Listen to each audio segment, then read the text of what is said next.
En ce moment, enfin, là maintenant ça se termine, mais il y avait cet après-midi un débat à l'Assemblée nationale avec pas de vote, mais un débat sur la situation au Proche-Orient. Un débat organisé au lendemain d'une nouvelle polémique déclenchée par Jean-Luc Mélenchon sur les réseaux sociaux. Le leader de la France insoumise a accusé Yael Braun-Pivet de camper à Tel Aviv pour encourager le massacre à Gaza. Elle y était encore à Tel Aviv. Elle est rentrée pour ce débat à l'Assemblée nationale. Alors, il y a le tweet de Jean-Luc Mélenchon qu'on va regarder, qu'on va découvrir ensemble. Voilà ce qu'a écrit Jean-Luc Mélenchon. Et écoutez ce matin la réponse de la présidente de l'Assemblée nationale. J'ai été très choquée. Et justement, ça...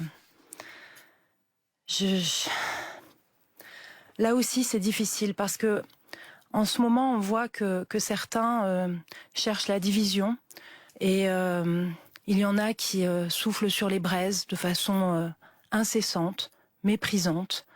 Vous voyez. Vous pensez qu'il vous visait personnellement dans le choix des mots? Ce qui est sûr, c'est que connaissant un peu Jean-Luc Mélenchon, je suis convaincue qu'effectivement le mot camper n'a pas été choisi par hasard et que le fait que je favorise les massacres, c'est à nouveau une nouvelle cible qu'on me met dans le dos. Il faut rappeler que la présidente de l'Assemblée nationale est menacée régulièrement, elle est sous protection policière. On va écouter maintenant ce qu'a dit Madame Borne cet après-midi. Elle a apporté son soutien à Yael Braun-Pivet. En prononçant ces mots, je voulais affirmer ici mon soutien et celui de mon gouvernement à la présidente de l'Assemblée nationale.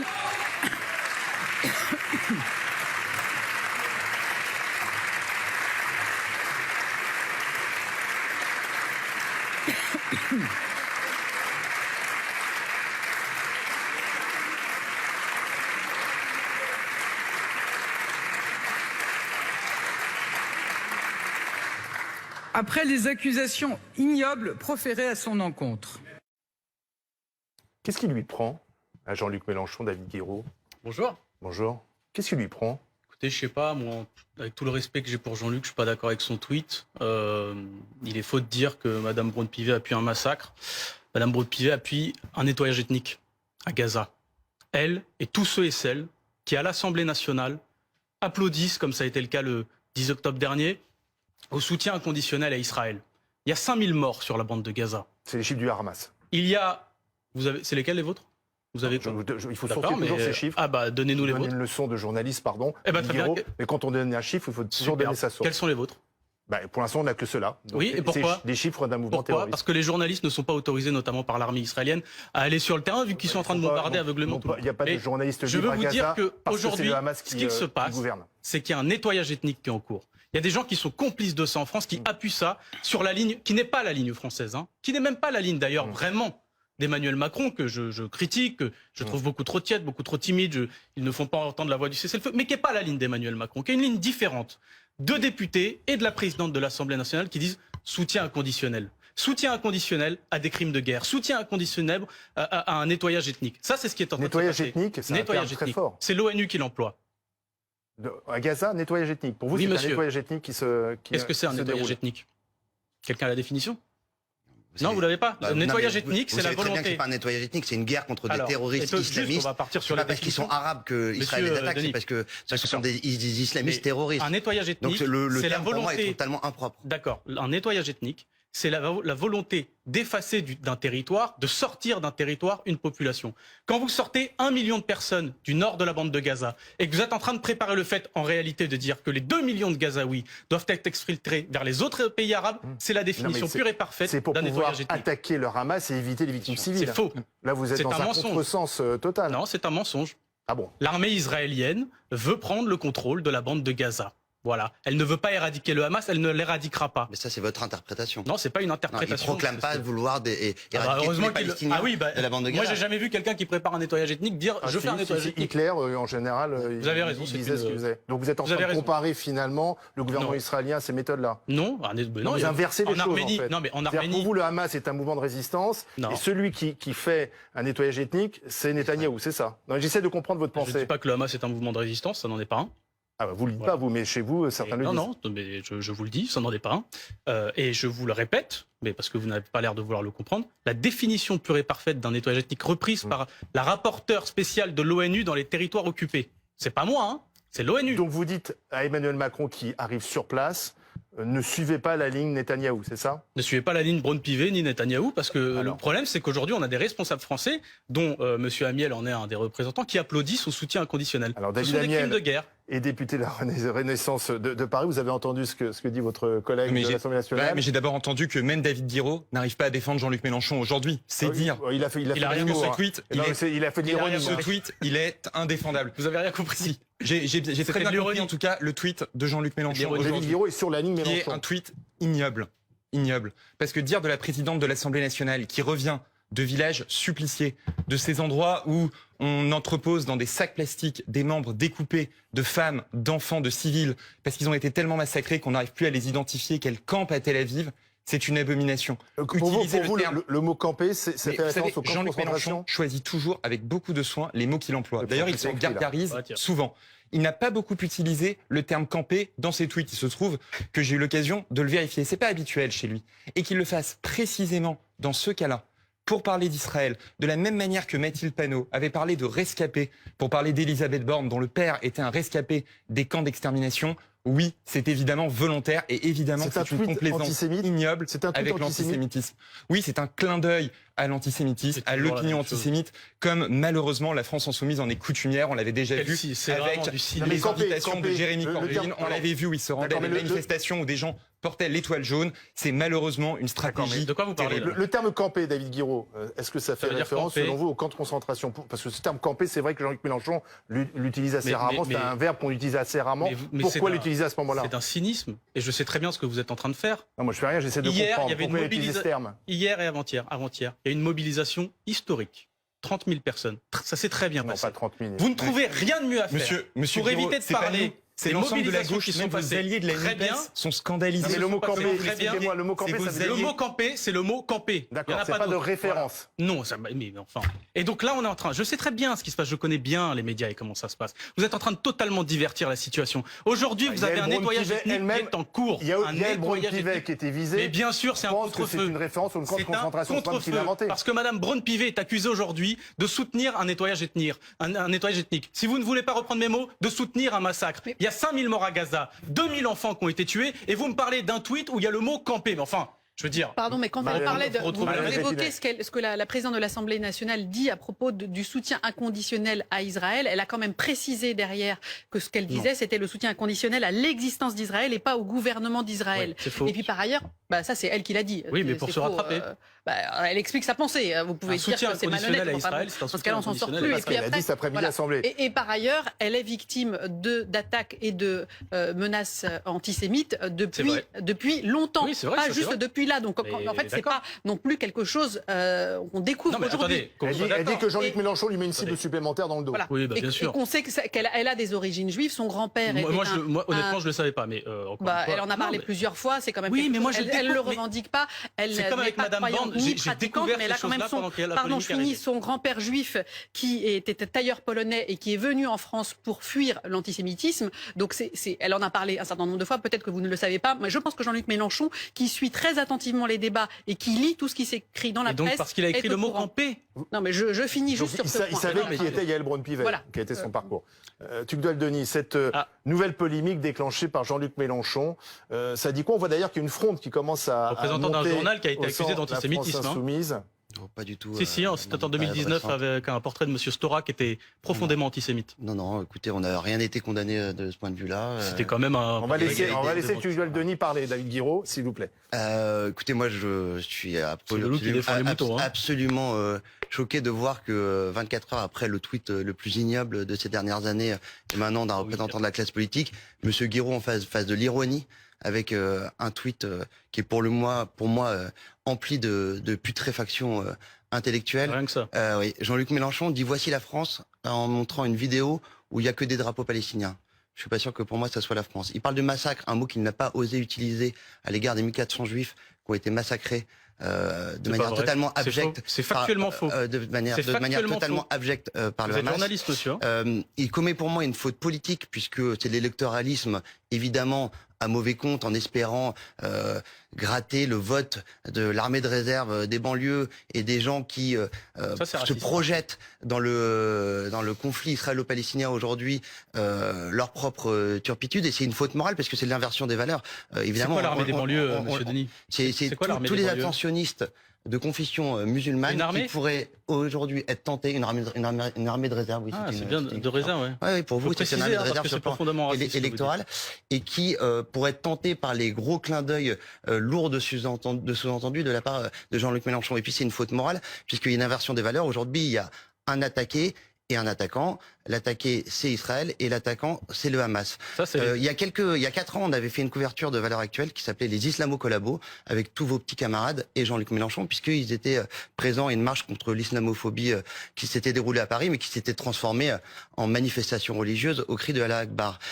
Place de la République, hier, ce n'était pas une manifestation pour régler un conflit de copropriété entre Israël et la Palestine, c'était une manifestation islamiste, par bien des égards, où était crié le cri Allahu Akbar, qui est le même cri. Oui, il y a eu Allahu Akbar de crier évidemment Place de la République. Oui, tout à fait. Oui, on a publié des vidéos le montrant. Ah oui, d'accord. Et quand on crie Allahu Akbar, on défend pas la Palestine en fait. On défend en l'occurrence l'islamisme du Hamas. Et Jean-Luc Mélenchon fait ça pour des raisons. On peut manifester pour la Palestine tout en condamnant le Hamas. On peut être pro-palestinien et déplorer les victimes de Gaza et trouver insupportable le massacre. J'ai pas entendu hier que des slogans. Je sais pas s'ils étaient dans la rue, mais on peut avoir cette position-là. Ah ben bien sûr, évidemment. Dans la rue, en général, il y a les plus radicaux. Non, mais on peut défendre l'option de 2 États là-bas, ce qui est mon cas. Mais en revanche, je pense que qualifier une manifestation de digne avec que des drapeaux pro-palestiniens et où l'on crie Allahu Akbar, qui était le même cri utilisé par les terroristes d'Hamas, je suis pas sûr que ça soit tout à fait digne.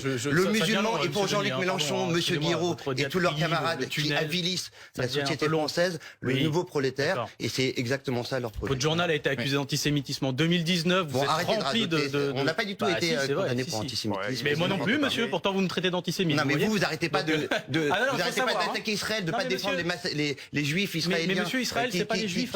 Oui, Israël, c'est un État colon. Et vous n'avez pas l'impression que le Hamas aujourd'hui attaque les juifs et pas Israël?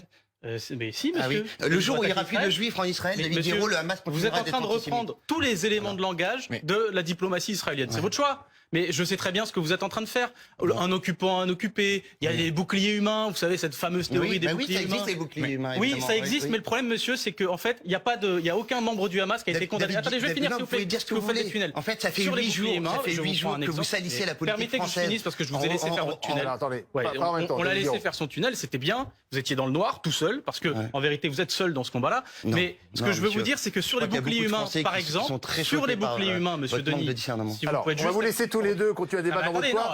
On va écouter tout le monde. Je finisse quand même ce que j'avais à dire. Rapidement. Les boucliers humains, vous n'avez jamais quelqu'un qui a été condamné pour cela. Israël, par contre, a été condamné. En Israël, d'ailleurs, il y a des soldats israéliens qui ont été condamnés pour avoir utilisé des boucliers humains. Je vous prends un exemple. En 2008, 2009, c'était léger.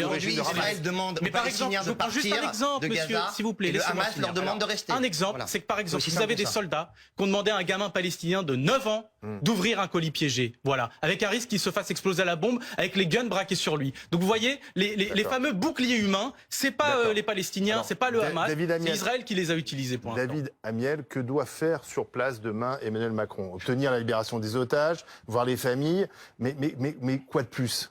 Permettez-moi quand même d'abord de répondre à ce que vient de dire David Guiraud, parce que je trouve ça extrêmement instructif. Ce qu'on voit dans les propos de monsieur Guiraud, c'est qu'il ne défend absolument pas les droits des Palestiniens. Il ne défend pas la reprise d'un processus politique avec l'autorité palestinienne légitime pour aboutir à 2 États, ce que nous défendons. Non. Il se fait l'avocat avec une complaisance inouïe de la ligne du Hamas. Monsieur Guiraud n'a pas jugé bon de condamner comme une organisation terroriste le Hamas après les massacres effroyables qui ont été perpétrés, alors que l'Union européenne, ce n'est pas la majorité présidentielle, ce n'est pas Israël, la décrète comme telle. Avançons maintenant. Monsieur Guiraud, si vous voulez vraiment défendre les droits des Palestiniens, commencez par vous insurger contre le Hamas qui a massacré les représentants de l'autorité palestinienne. Attendez, on avance parce que là, on tourne en boucle. Là. David Amiel, demain, il y a Emmanuel Macron sur place. Pourquoi faire? Que doit-il obtenir? D'abord, il doit exprimer la solidarité de la France avec le peuple israélien après le plus grand massacre de juifs